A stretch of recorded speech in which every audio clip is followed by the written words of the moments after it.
everyone, welcome back to my channel for a brand new mystery with Molly. If you are new around here, if you've never seen my face on your screen before, then hi, my name is Molly and I post true crime videos like this every single week. So if you think that that is something that you might want to stick around for, then please do subscribe and don't forget to switch on the little notification bell so that YouTube will let you know whenever I post a new video. This week we are going to be talking about a solved case from Ohio. We all know that Halloween is a spooky season celebrated by many practically all over the world, but particularly in the US, of course. It's a day associated with dressing up and trick-or-treating and pulling pranks, a light-hearted fun holiday. But in October of 2010, Halloween was a truly terrifying and devastating day that rocked a small village in Ohio to its core when word spread that a local family had been the victims of a barbaric and vicious triple homicide. Police swiftly launched an investigation to establish who had committed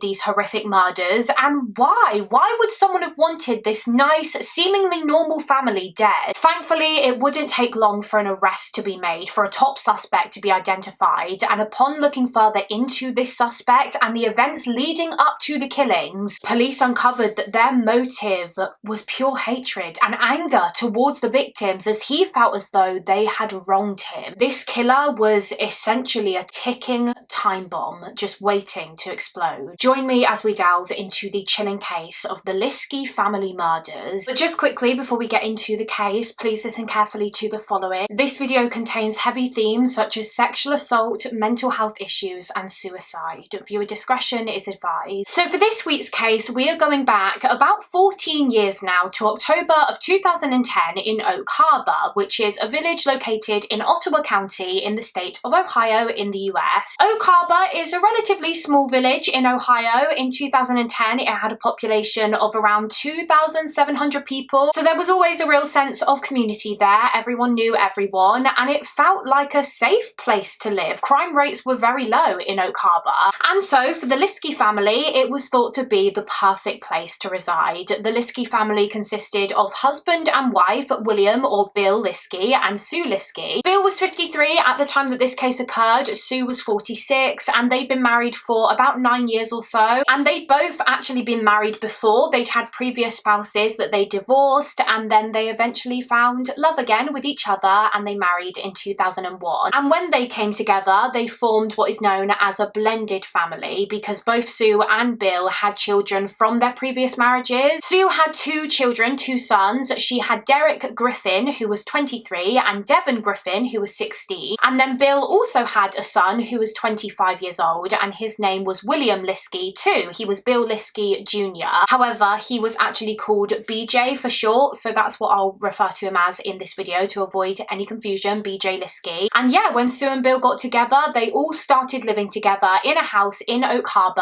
as a family of 5. Sue and Bill Liske were described as being just a very nice, normal couple. They were very hardworking and they were very happy together. Sue was described as being a very down-to-earth woman, and from what I can gather, she was kind of the homemaker, very family orientated. Her husband Bill was said to have been very outdoorsy. He loved nature, and a big hobby of his was hunting. He really enjoyed hunting season in Ohio. As for the boys, Sue's eldest son Derek Griffin was described as being quite a shy young man, but equally he was very nice and kind. He was a big fan of karate. His younger brother Devon also enjoyed sports, but more so swimming. He was a very talented diver, and he was on the Oak Harbor Rockets swimming team. He was also a keen musician, and he was part of a church choir at a local church in Oak Harbor. Bill Liske's son, BJ, was much like his father in the sense that he too enjoyed hunting, and he and his father would often go on hunting trips together. The Liske family actually owned this cabin in Carroll County in Ohio, I believe, and Bill and BJ would often go on trips away to this cabin during hunting season. Although BJ Liske didn't actually live with his father and stepmother and stepbrothers by the time this case took place, he was living elsewhere, meaning that it was just Bill, Sue, Derek and Devon still residing in the family home. And yeah, like I said, the Liske family just seemed like a very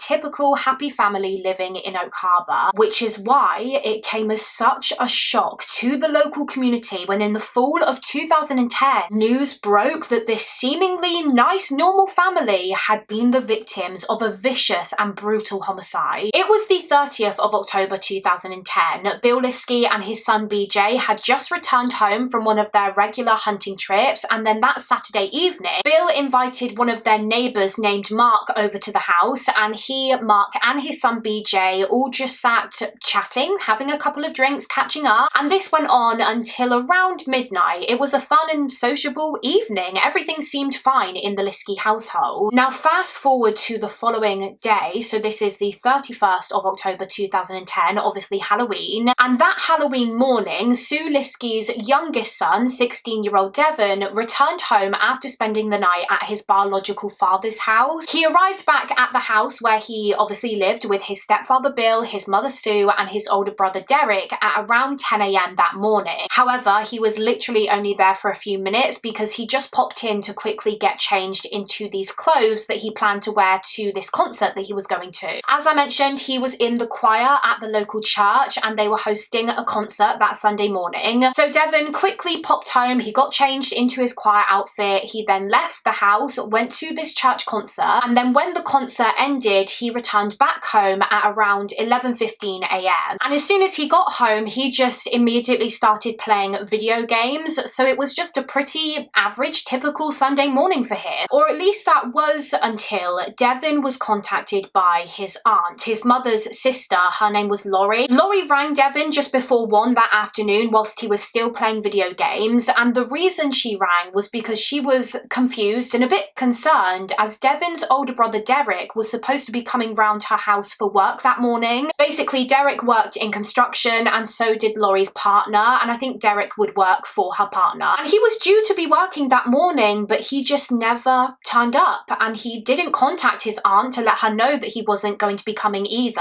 And so Laurie decided to ring Devon and just ask if he'd seen his brother. Was he in the house? Was he ill or something? And so that's why he hadn't come to work. Laurie also told Devon that she had tried to call his mother, Sue, her sister, but she too wasn't picking up the phone. She couldn't reach her. And I think it was then when Devon kind of realised that the house did seem oddly quiet. He'd been home for a good few hours now just playing his video games, and it was when his aunt rang that he realised that yeah, he hadn't heard anyone moving around or anyone chatting in the house. It was completely silent, which now that he thought about it, did seem really, really strange. He would have expected his mother or stepfather or brother to have come and seen him by now to say hi, but no one had. And he also realised that he didn't see his mum or stepdad or brother earlier that day at 10 a.m. when he popped in to change into his choir outfit either. And so Devon put the phone down to his aunt and he decided to start walking around the house to see if anyone was actually home. And when he reached Bill and Sue's bedroom, he came across a truly devastating and bloody scene. Devon walked into their room and the first thing that he noticed was that his mother and stepfather were still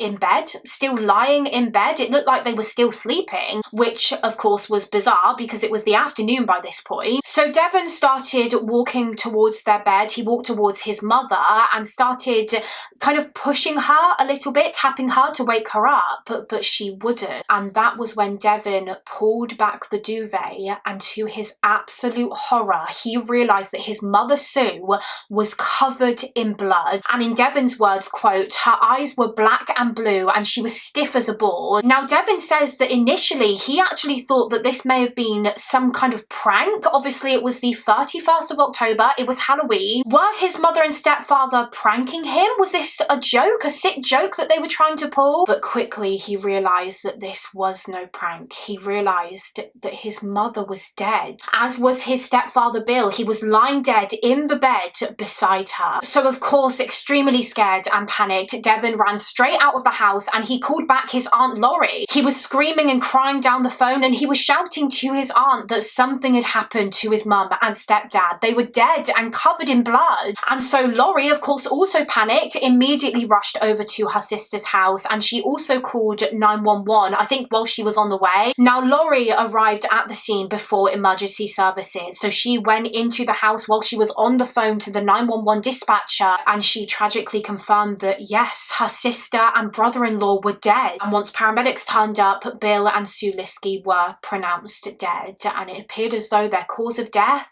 homicide. So police and detectives were instantly called in to investigate this scene, this now crime scene. They too Sue observed Bill and Sue's bodies in their bed, and they were quickly able to come to the conclusion that the couple had been shot to death. They'd been shot with some kind of revolver or caliber gun, although no shell casings were found at the scene. So it seemed as though the killer had picked those up afterwards and taken them away with him. It appeared as though Bill was probably shot first because his side of the bed was closest to the door, so the killer immediately opened the door and just began firing at Bill. He was shot about 5 times in the face and neck area, and there was blood spatter on the walls from these gunshot wounds. As for Sue Liske, she was obviously lying next to Bill. She was lying face down in the bed, and it looked as though Sue may have tried to start to get out of the bed and flee because one of her legs was kind of hanging off of the bed, and she also seemed to have defensive wounds to her body. As I said, she had also been shot to death. Sue was shot in the head about 3 times at a very close range, but I believe she also sustained a gunshot wound to one of her hands where she had probably raised her hand to cover and protect her face. So piecing this crime together, the police believed that Bill and Sue were most likely asleep in bed when the killer burst into the room, and immediately it was open fire on Bill. Bill was shot and most likely killed instantly, so he wouldn't have had a chance to react and actually realize what was happening, whereas Sue obviously would have been woken up by the sounds of the gunshot. She would have witnessed the attack on Bill, and so she attempted to get out of bed and defend herself, but she was quickly gunned down too.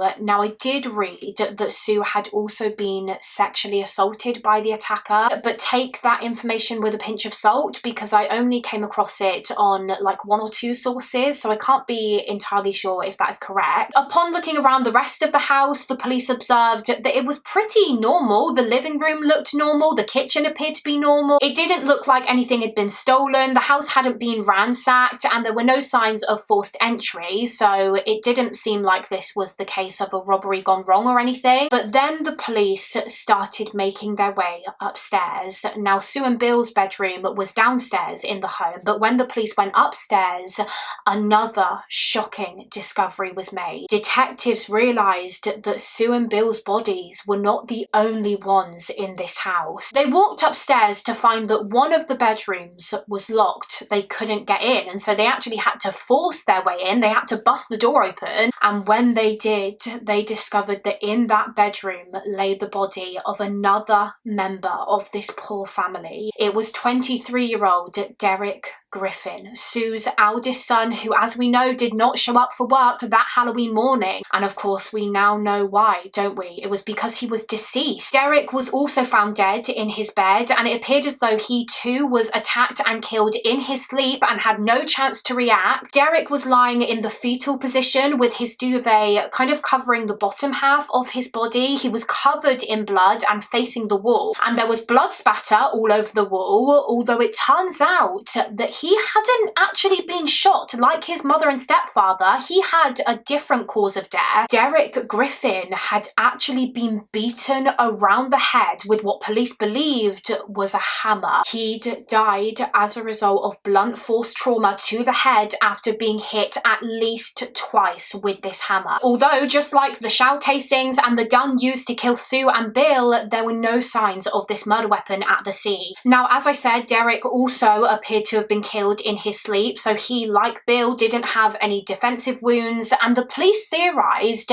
that Derek most likely was the first in the house to be killed. They believed that the reason Derek was attacked with a hammer and not the gun was because then that way his murder wouldn't have made as much noise. If the attacker had fired the gun at Derek to kill him, then the noise of the gunshots would have woken Sue and Bill downstairs, and they may have had a chance to get out of bed and escape the house, escape with their lives. So to stop that from happening, the killer decided to kill Derek with a hammer to stop Bill and Sue from being awoken, and then they headed downstairs with the gun to kill them too. But when exactly did these murders occur? What time did they take place? Now, we know that Bill Liske was still alive around midnight the previous evening, on the 30th going into the 31st, because as we discussed earlier, he'd been socializing with his son BJ Liske and their neighbor neighbour Mark. They'd been chatting and having a couple of drinks, and Mark left the Liske house at around midnight, so that was one of the last times that Bill was seen alive. And then the following morning, Devin Griffin obviously returned home from his father's house and the concert, and he started just playing video games. So the family must have been killed sometime after midnight and before Devin returned home in the early hours of the 31st of October. In an attempt to figure out the exact time of death, the police spoke to the people who lived nearby the Liske home, asking if they had heard anything that night, if they had perhaps heard the sounds of the gunshots. And this obviously included Mark, the neighbour who had been at the Liske house just the night before. They spoke to Mark and his partner, and she was able to tell the police that at around 6:30 a.m. on the morning of the 31st, she remembered hearing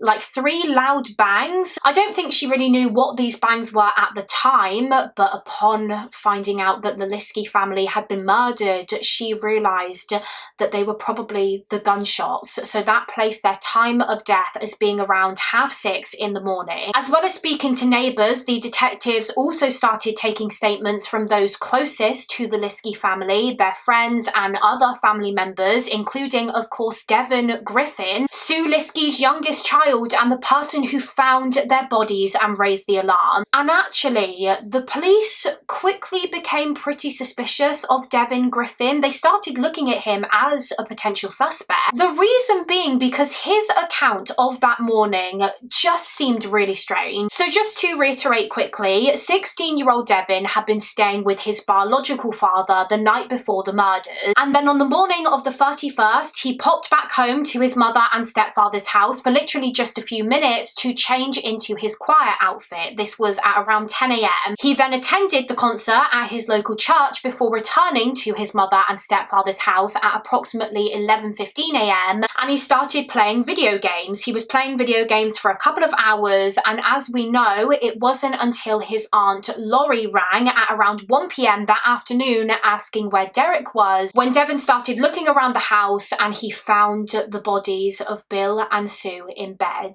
Now that account did kind of make alarm bells ring a little bit for the detectives. They just thought that it was quite odd that Devin played video games for hours without bothering to check where his family actually were. I mean, he was a teenage boy, and teenage boys do just kind of get sucked into video games, don't they? I have 2 younger brothers, and I remember them playing video games for hours and hours on end without a care in the world. They're such a distraction, aren't they, from anything else that might be going on in the house. But yeah, it still seemed quite strange, and so Devin was looked at as a potential suspect right away. However, he was very, very quickly ruled out. Devin's biological father was able to confirm his alibi. I believe confirmed that Devin was still at his house at 6:30 a.m. when the murders occurred. He was also confirmed to have attended the concert at the church that morning. So yeah, it didn't seem like Devin would have had the opportunity to carry out this crime. Plus, he was genuinely so distraught over the loss of his parents and older brother, so in shock and traumatized after having found their dead bodies. I mean, it must have been awful for him to have seen his mother and stepfather in that way. So with Devin eliminated, the investigation continued. The police continued searching the house for any evidence, and searches began immediately of the area surrounding the Liske property, including actually this big pond in the Liske's backyard. This pond was about 1.5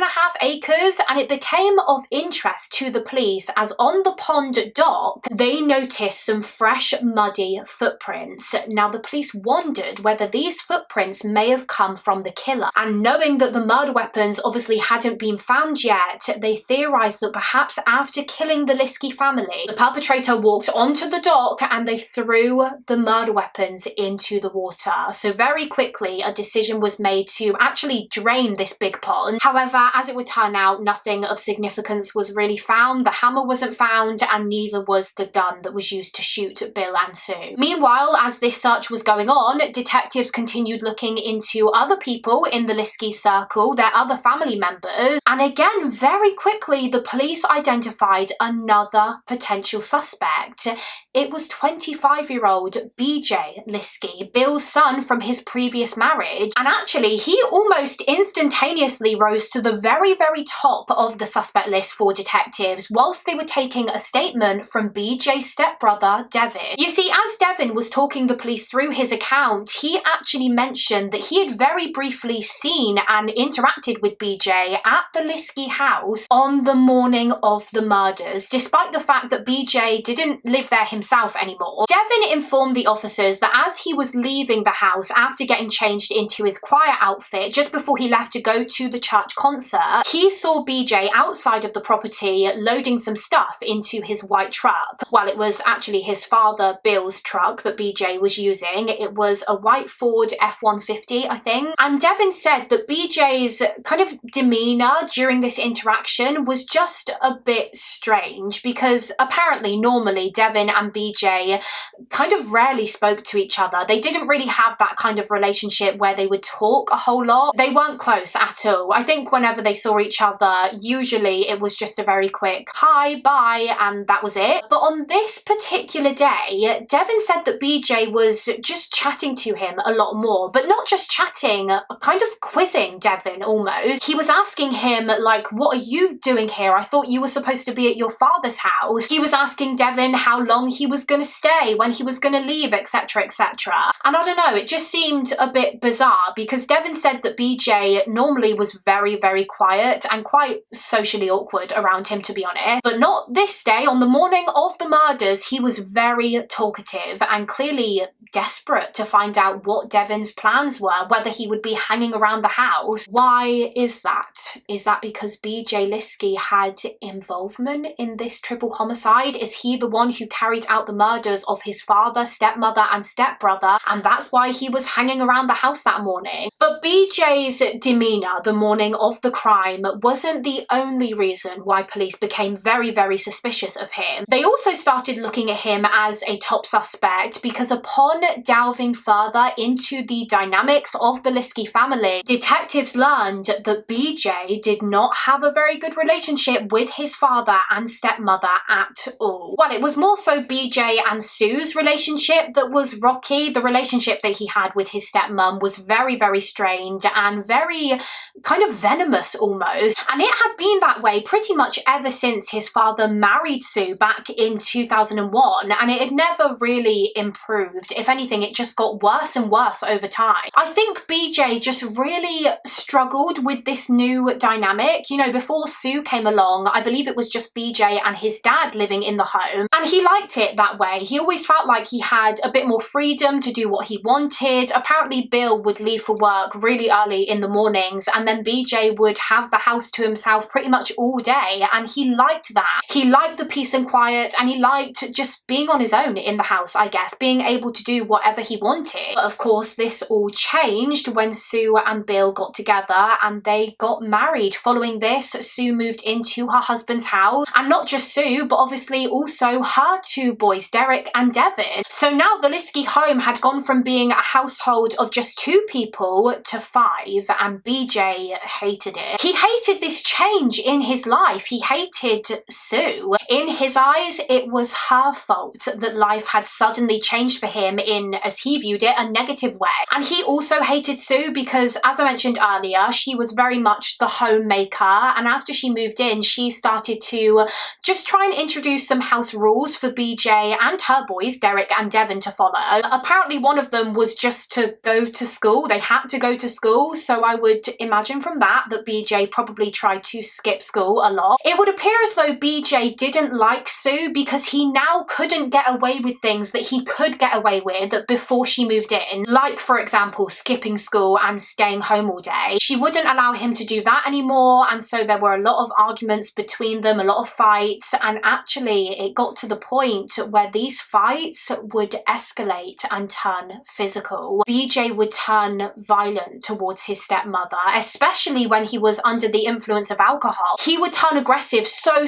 quickly when he would drink. In fact, upon looking further into BJ, the police did discover that he had a criminal record, because over the years the police had been called a couple of times after BJ had essentially attacked Sue. I believe it was in 2004 when police were called after BJ had hit his stepmother with a coffee mug. He'd also stolen her car keys and attacked her with them. Now, he was charged with robbery and assault as a result of this. However, the state eventually dropped the charges against BJ, so he never never went to trial or anything, and so the violence just continued. On another occasion, he literally punched his stepmother in the chest. He'd even attacked Sue while she was in the shower before, and Bill would try to stop BJ, try to stop his son from literally attacking his wife, but I mean, even he had trouble trying to restrain BJ at times, to the point where Bill would even have to call his neighbor Mark over to the house and ask him to help pull BJ away from Sue and calm him down.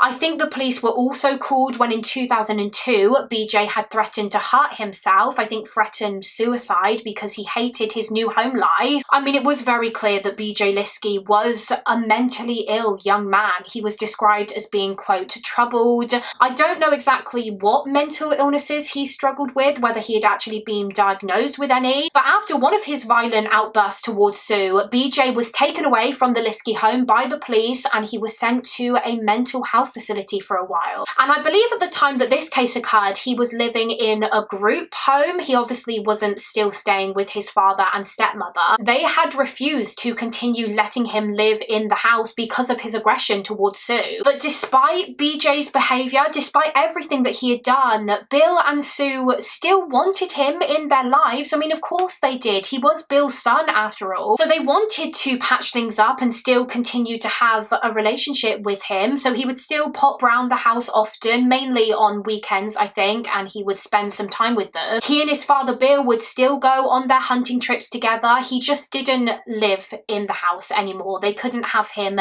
living under their roof anymore. And BJ wasn't too happy with being essentially kicked out of the house. It did make him angry, and this anger only grew enormously when I believe just a few months before this case took place in the summer of 2010, one of his stepbrothers, Derek, also had a run-in with the law. Derek had been arrested for, I think, a relatively minor crime. I don't know exactly what it was, but he did get in trouble with the police, and BJ was furious when he learned that Derek wasn't going to be forced to leave the family home as a result of this, just like he had been. He was just like, well, why isn't Derek being kicked out for being arrested, and yet I was? In his eyes, it wasn't fair. But I mean, Derek wasn't violent towards his mother. BJ wasn't necessarily kicked out because he'd been arrested before. He'd been kicked out because of his aggression towards Sue. But yeah, still in his mind, it wasn't fair. He felt like he and Derek were being treated very differently for basically the same thing. So in the lead up to the murders, there'd been a lot of arguments between the family about that.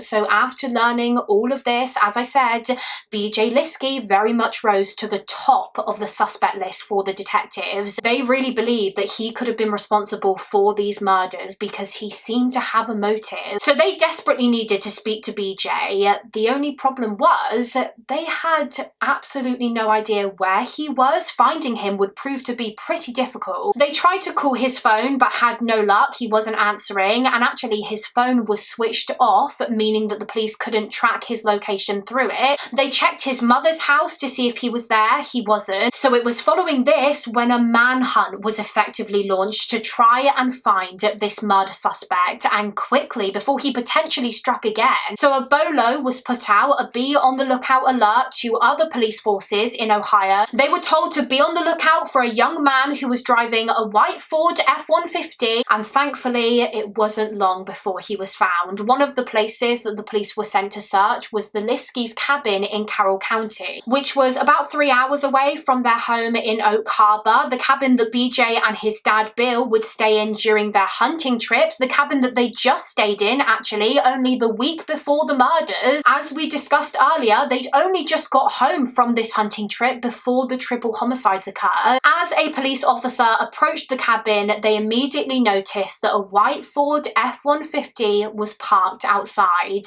exactly like the one that had been described in the Bolo report. So the officer started approaching this truck and the cabin, and as he did so, a young man opened the door and started walking out of the cabin. This young man was 25-year-old BJ Liske, and he was immediately arrested. He was arrested on suspicion of murder, and this was on the afternoon of the 31st of October, by the way. So just later, the same day that the murders occurred and the bodies were found. This was a very fast-paced investigation. Following his arrest, BJ was taken into custody and searches began of both the white truck, Bill's truck that BJ had had driven to Carroll County and also the cabin to see what evidence the police could find that might link BJ to the killings if he was responsible. And sure enough, they quickly found evidence that he was. Well, firstly, actually, they found evidence on the clothing that he was wearing when he was arrested. The police noticed that he had what looked like specks of blood on his sweatshirt, on both of his shoes, and also his socks. And when this blood was tested, it was found to have been a match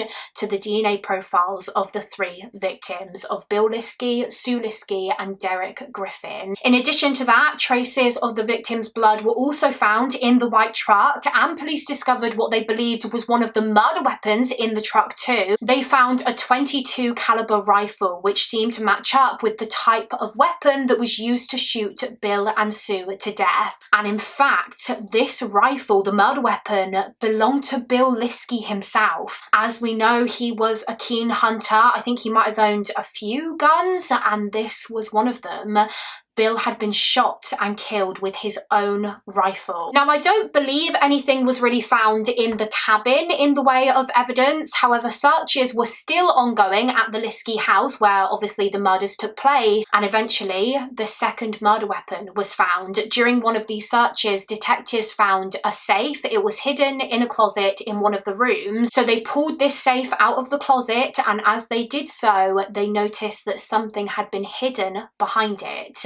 It was a hammer, a blood-stained hammer. And as we know, Derek Griffin had been murdered with a hammer. He'd been beaten around the head with one. And of course, this hammer hidden behind the safe was the hammer used. It had Derek's blood all over it. Now, as it would turn out, the triple homicides of Bill, Sue, and Derek were not the only deaths that BJ Liske was thought to be responsible for. You see, literally just the day after their murders, on the 1st of November 2010, Bill Liske's sister, so BJ's aunt, her name was Susan Dunmeyer, she tragically died in a fire in Oregon, in Ohio. She died in her garage in an apparent garage explosion. And when news of her shocking death spread, people started to wonder whether BJ Liske could have been responsible for what happened to her too. Did he kill his aunt just like he killed his father, stepmother, and stepbrother? Well, he couldn't have set the actual fire himself because he had already been arrested by the time the garage explosion occurred. It occurred the day after his arrest. But still, could he have orchestrated it somehow? I mean, it almost seemed like too much of a coincidence that Bill, Sue, and Derek are killed, and then just the next day, Bill's sister Susan dies in a garage fire. So police did look into this possibility that BJ could have been responsible for his aunt's death too. However, ultimately,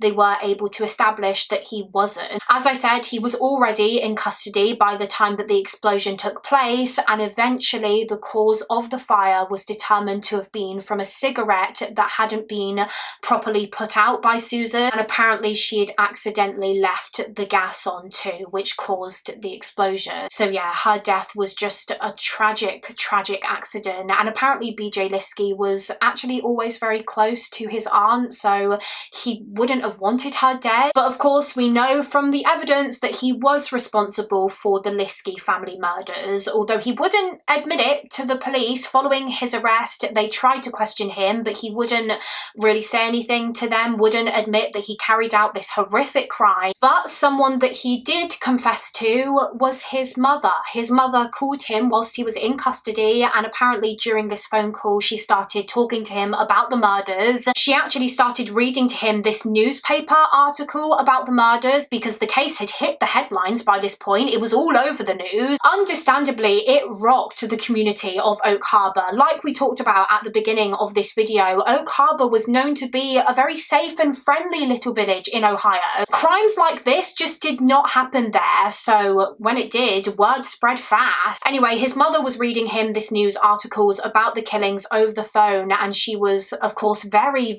upset with her son. She was saying to him words to the effect of, "BJ, how could you? How could you have done something like this?" To which he responded, quote, "I wasn't in my right mind," which, I mean, it's basically a confession, isn't it? And it seemed like he was ready to finally admit his guilt in court too. In August of 2011, 10 months after the crime, BJ Liske pleaded guilty to 3 counts of murder, and police were able to piece together the events of that fateful night back on Halloween of 2010 and the events leading up to the homicides. So as we know, the week before the murders, BJ Liske had been on another hunting trip with his father Bill. They went to their cabin in Carroll County. They seemed to have a really good time. And then when they returned home on the 30th of October 2010, BJ spent the evening drinking and socializing with his father Bill and their neighbor Mark at the Liske house for a few hours. Again, they seemed to have a good evening. He and his father were getting along fine, and then around midnight, Mark the neighbor went home, and it was agreed that BJ would stay in the Liske house that night. I think sleep on the sofa or something, because obviously both he and his father had been drinking, so they couldn't drive. So Mark went home and Bill Liske went to bed along with his wife Sue.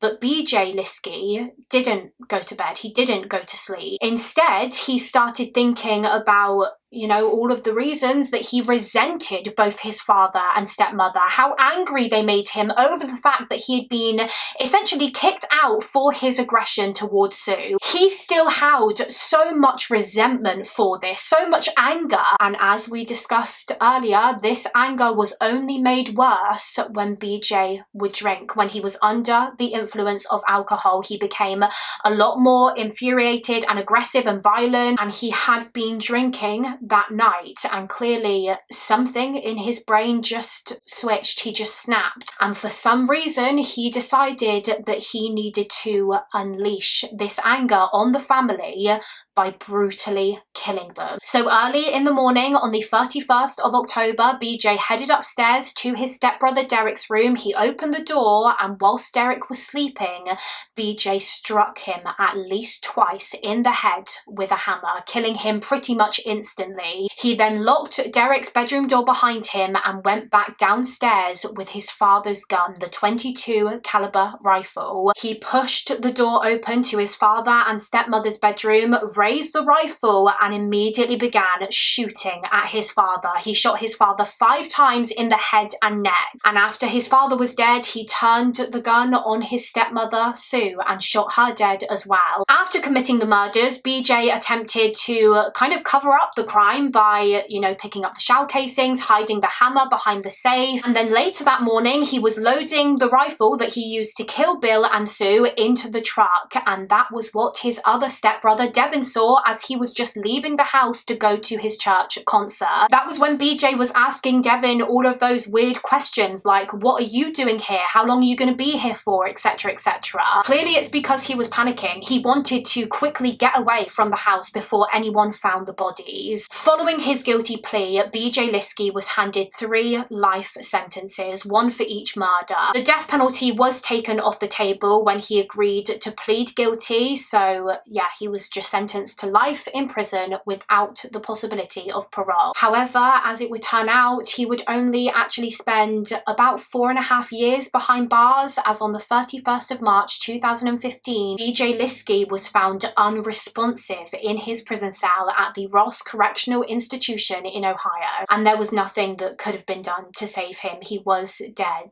and the cause of death was suicide. It's believed that he just couldn't live with the guilt of what he had done any longer. At his sentencing in 2011, he did appear to be remorseful and regretful. He was sorry for what he had done, and yeah, in 2015 he decided to take his own life. In the aftermath of these devastating murders, of course, the only survivor of the family, Devin Griffin, he had to deal with the grief and the trauma of losing 3 of his beloved family members. Well, 4, including his step-aunt Susan, who obviously died in that fire. And I cannot imagine how hard that must have been for him. He was 16 years old. He was a child, really. So having to deal with the loss of 4 family members, not just 1, 4, in such horrific circumstances, it must have been horrendous to deal with. But I mean, he was so incredibly strong. He continued on with his life. He eventually got engaged to a wonderful woman. He got married and they started a family, and actually Devin decided that he wanted to marry his fiance at the Liske house in Oak Harbor where the murders took place, because despite what had happened there, that house was still his home. He had so many happy memories with his family in that house and on that farmland before the murders. He grew up there. It was his childhood, and he didn't want to just forget those happy memories. He didn't want those happy memories to be tarnished by the events of one horrific night. So yeah, Devin decided to get married on the Liske property, and when his wife gave birth to their son, they decided to name him Derek as a tribute to his older brother. And that concludes this case. That is the shocking case of the Liske family murders. A really, really terrifying case. Terrifying how, you know, one minute BJ Liske could go from having a nice sociable evening with his father, sharing a couple of drinks, to then suddenly deciding that he was going to murder him and his stepmom and stepbrother. It's absolutely crazy how his thought process, I guess, just changed at a flick of a switch. I really, really look forward to hearing your thoughts and opinions on this case in the comments down below, as well as any other case suggestions that you may have. You can pop your case suggestions in the comments, or alternatively you can go through my case request form, which is always linked in the description box of my videos. Thank you all so much for watching. Please do give this video a thumbs up and subscribe if you haven't already, and I will see you again next week for another mystery with Mollie.